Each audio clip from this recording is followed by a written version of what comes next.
always love talking about Iceland. Iceland is one of my favorite countries to be, especially for Bitcoin mining. But also privately, it's crazy. Iceland. The land known for its ice-cold mountain streams. Volcanic plains that stretch for miles and miles. Incredible waterfalls.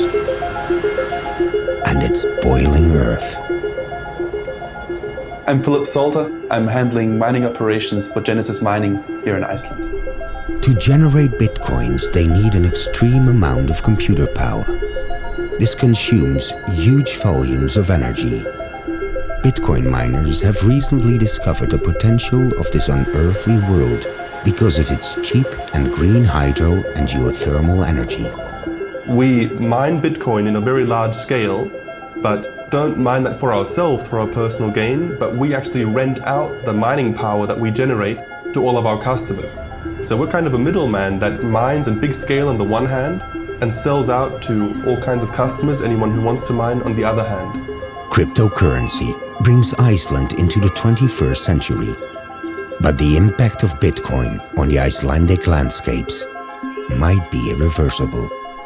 We have a saying in Icelandic, we say, glögt gests augað. This is from the Viking time, and it says that the eyes of the visitors are the smart ones. My name is Tómas Guðbjartsson. I'm a professor of surgery and heart surgeon here in Landspítali in Iceland. I'm also very interested in nature protection. I write in newspapers and articles about the importance of protecting the Icelandic nature for the future generations.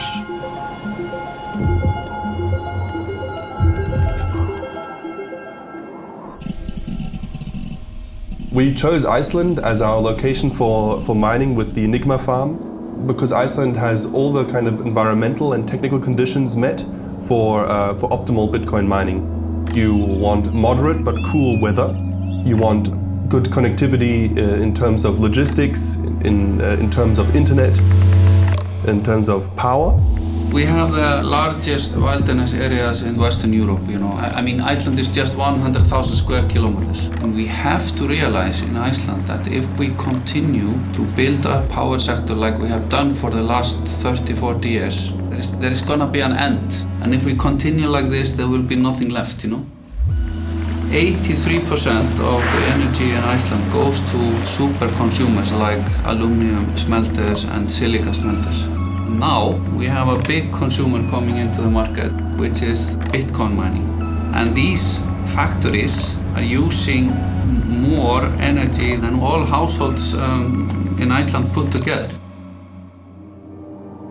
You have a lot of volcanic wasteland in Iceland, and while some of it is really beautiful and should be kept and preserved, other parts people don't really care about it too much, which is fair enough. You might as well use it to build data centers.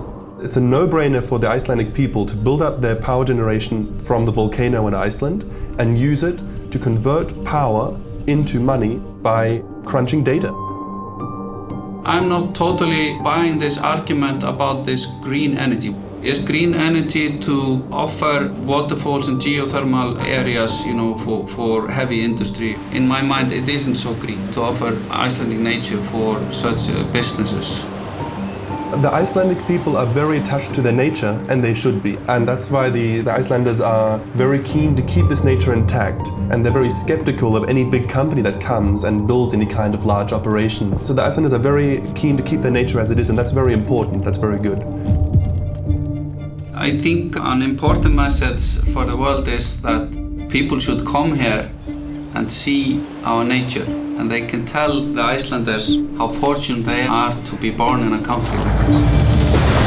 In the future, will Bitcoin collide with nature, or will it find its way into Icelandic society and bring another source of income besides tourism?